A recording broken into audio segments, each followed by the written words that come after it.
What happened when an undercover CEO walked the halls of a prestigious performing arts academy, disguised as a janitor? Welcome, brilliant viewers! Today's story dives into a powerful journey of truth, bias, and redemption. When the academy's most promising student faces unfair expulsion, it takes more than talent to fight the system.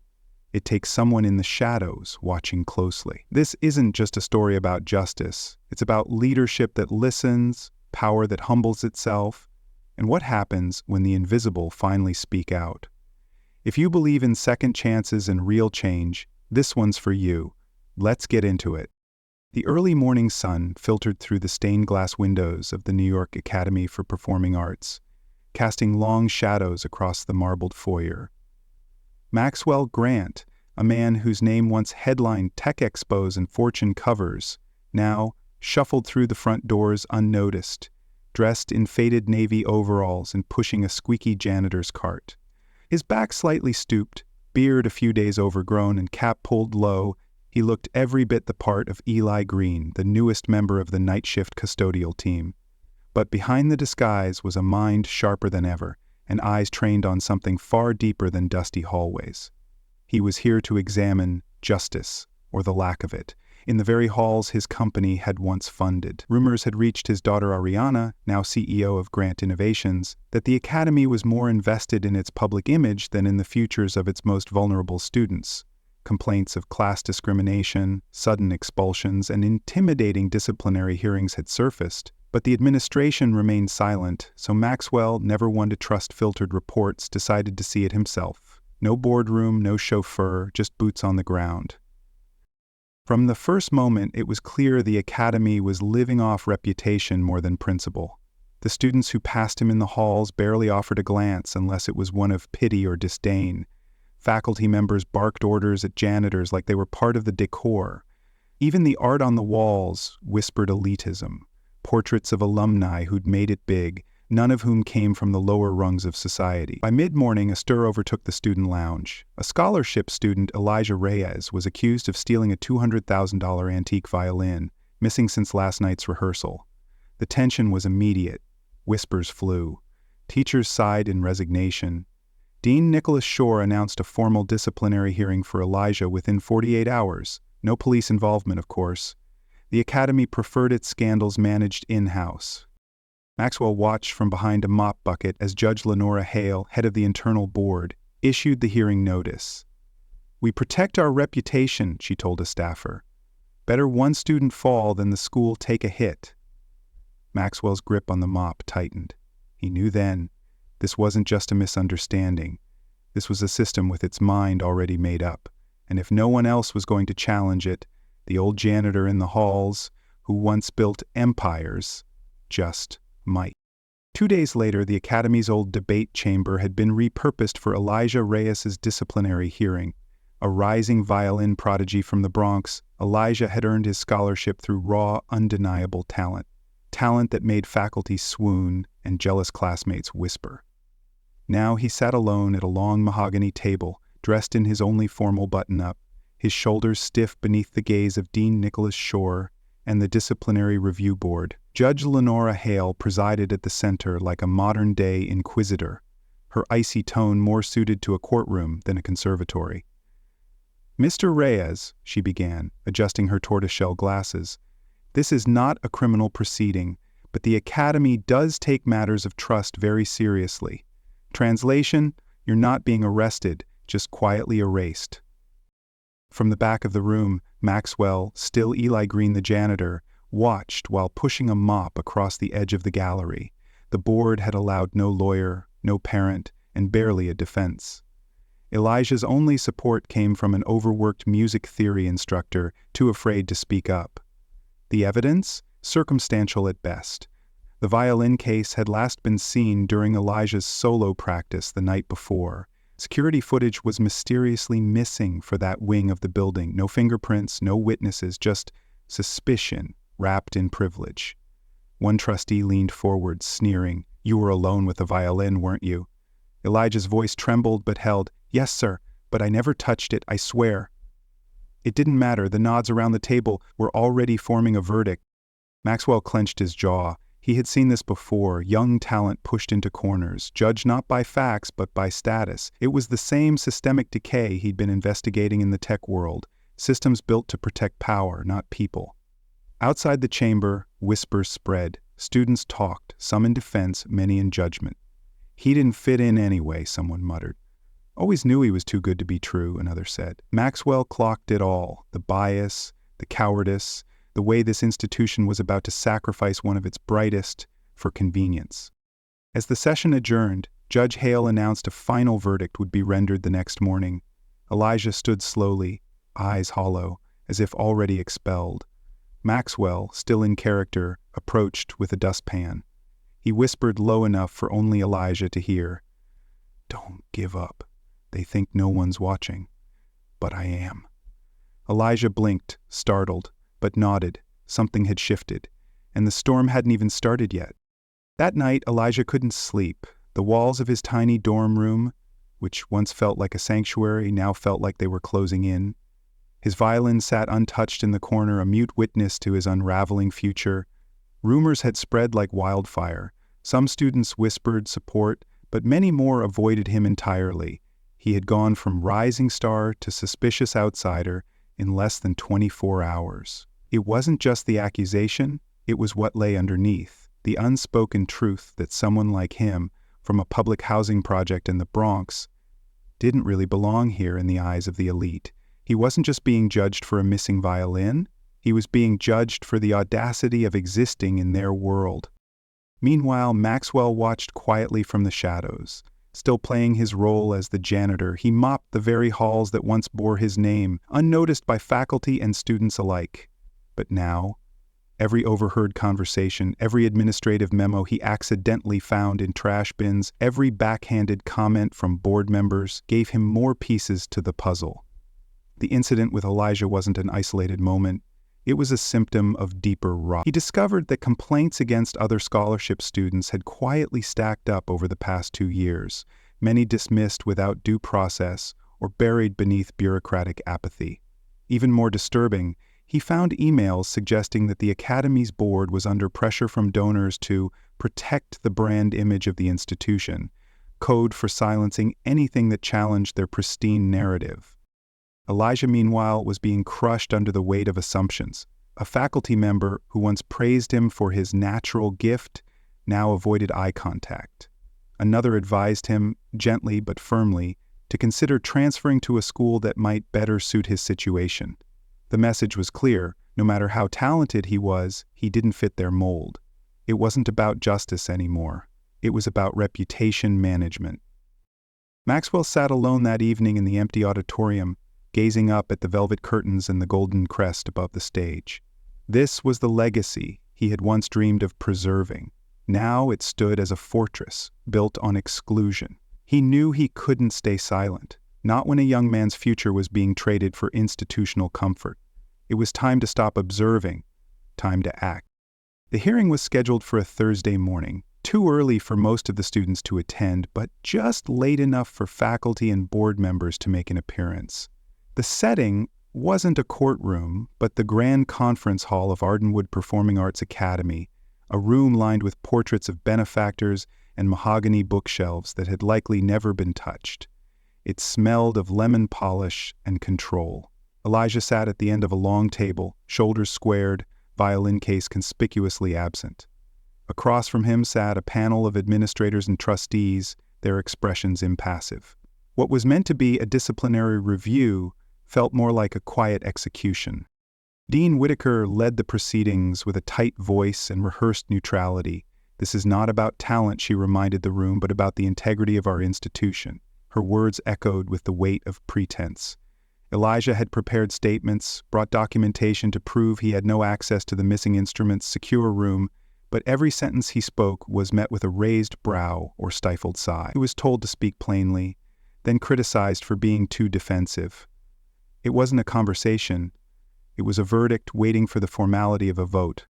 In the back of the room, Maxwell stood in silence, leaning against a column in his janitor uniform, a cap pulled low over his brow. Few noticed him. Fewer still recognized him. But he saw everything: the subtle glances, the tight-lipped smiles of board members already certain of their decision. He had come not just to observe, but to intervene if needed. When Elijah was asked why he hadn't spoken up earlier, why he hadn't reported the disappearance sooner, Maxwell stepped forward. "Because he knew you wouldn't believe him," he said, his voice slicing through the room like a bow across strings. All eyes turned, the room stiffened. Dean Whitaker's lips parted, confused, until she saw the man standing tall and steady. "Who are you?" she asked. Maxwell removed his cap slowly. "Maxwell Drayton," he said. "Founder, patron, janitor. Take your pick." A gasp rippled through the hall. The expressions changed, from annoyance to disbelief to sudden discomfort. He walked forward, placing a folder on the table. Inside, records, emails, camera footage, and a witness statement from another janitor who really took the violin. He didn't raise his voice. He didn't need to. The truth was louder than anything he could have said. A stunned silence lingered after Maxwell laid the folder on the table, heavier than its weight suggested. Dean Whitaker stared at it, reluctant to open it, as if the truth it contained would unravel the entire facade they'd built around tradition, prestige, and quiet prejudice. But the board chair leaned forward and flipped through the documents. Security footage clearly showing a different student, an affluent scholarship donor's son, sneaking into the storage room where the stolen violin had last been seen. A witness statement corroborated it. It was undeniable. Elijah had been blamed for something he didn't do, and the evidence had been right under their noses the whole time. Ignored because of who he was, not what he'd done. Maxwell stood at the head of the table, the custodian's uniform no longer hiding who he really was. "I came back here to see if this place still deserved to call itself an academy," he said quietly. "What I found was a culture that teaches art, but not empathy, that applauds talent, but only if it comes wrapped in the right skin, the right bank account, the right name." Gasps and murmurs filled the room as Maxwell pulled from his pocket a sleek black business card and slid it across the table. The name embossed in gold, Maxwell Drayton, founder, Drayton Technologies. "I built this school with the belief that art could be a great equalizer," he continued. "But today, I watched it used as a weapon to protect privilege."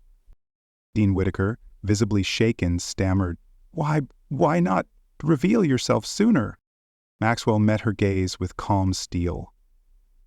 "Because the truth doesn't speak the same way to everyone. I needed to see how you'd treat someone when you thought they were powerless." Across the room, Elijah sat frozen, the burden lifting slowly, almost too heavy to believe. The vindication stung nearly as much as the accusation had. Maxwell turned to him, then, placing a hand on his shoulder. "You don't need their permission to belong here," he said. "You already earned it." At that moment the room changed, not because power had entered, but because power had been reclaimed.